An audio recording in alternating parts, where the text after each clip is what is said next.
Das ações que nós fazíamos juntos, a família dele estava presente. Mas o que vocês aprendem na Academia MBL? Quanto tempo dura também o curso, é né? Que ela falou de 2 anos e tal. Então, o primeiro ano, você vai conhecer aquilo que você acredita ou defende, diz acreditar ou defender. É importante a gente sair dos chavões, sair daquelas ideias rasas, né? Uhum. Então, a gente tem muitas aulas com o professor Ricardo sobre o que foi o iluminismo, como surgiu o liberalismo, como surgiu o conservadorismo. A gente tem desde aula sobre o petismo, né? Aprender a história do PT, porque é importante você conhecer o seu inimigo, como ele trabalha, como ele surgiu, né? Querendo ou não, quer a gente goste ou não, eles são hipócritas nas coisas que eles pregam. Eles praticamente são um partido que se mantém coeso e que tem lá a sua ideologia, ainda que a gente acredite ser errada, né? Sim. Mas eles se mantêm, eles têm aquela estrutura, eles dominam a academia, né? Eles dominam as artes, eles dominam o jornalismo, tudo que é a publicidade. Então, nós precisamos olhar para aquilo de verdade, entender como que se dá isso, né? É o fenômeno, né?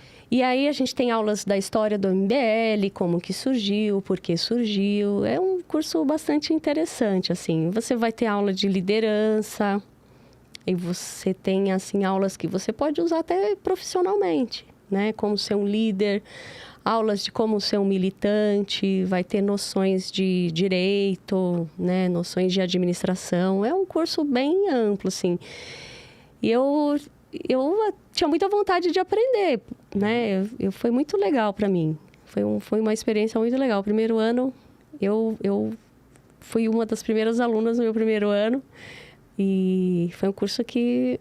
foi um divisor de águas então na minha vida. Lá no MBL, então. Sou nerds.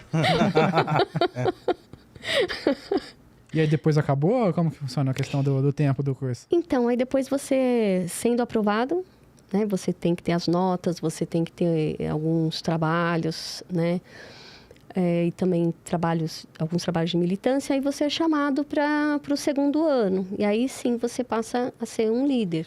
Aí você vai ter outras aulas também de ter um ativismo político mesmo, né? A partir daí é tipo formação continuada, né? É uma formação. Aí você tem alguns desafios, né? Projetos que você tem que desenvolver, coisas que você tem que fazer para a coisa começar a trabalhar, né? O MBL, ele no começo, né? Eu lembro muito bem.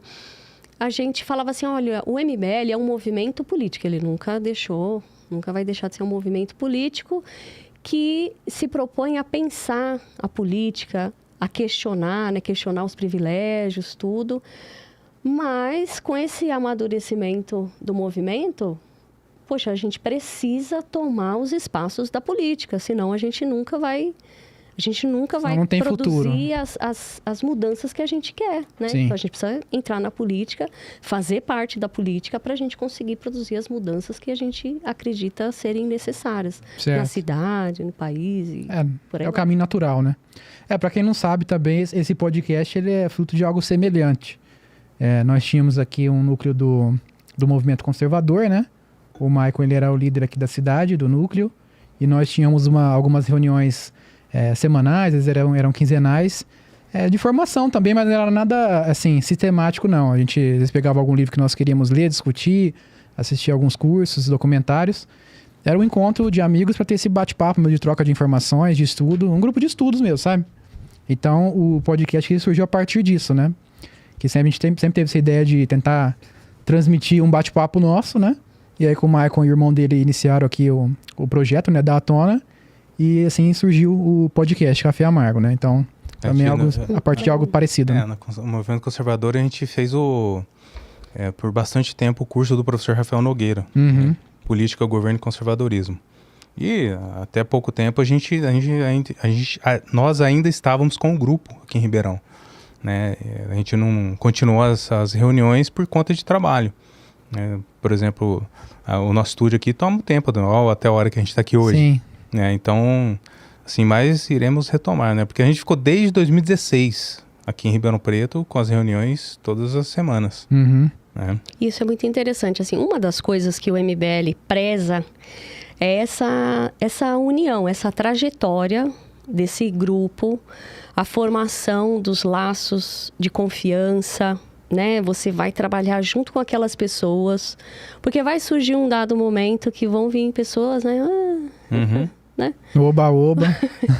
Sempre tem a pessoa Fogo de palha. da hora boa, né? Aham. Então, o MBL preza muito por isso também, por essas relações de confiança, de você ter uma confiança naquelas pessoas que cresceram junto com você, que investiram assim, tempo. o que estão pessoal junto com você. concordando ou não com o MBL, tá?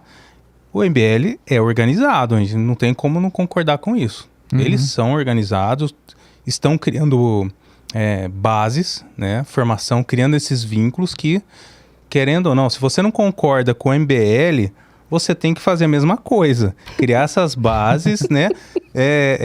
Criar esses vínculos, expandir, porque no futuro vai colher os frutos. Se você não fizer agora, o MBL lá na frente vai estar gigantesco, você apanhando muito, Já está. tá?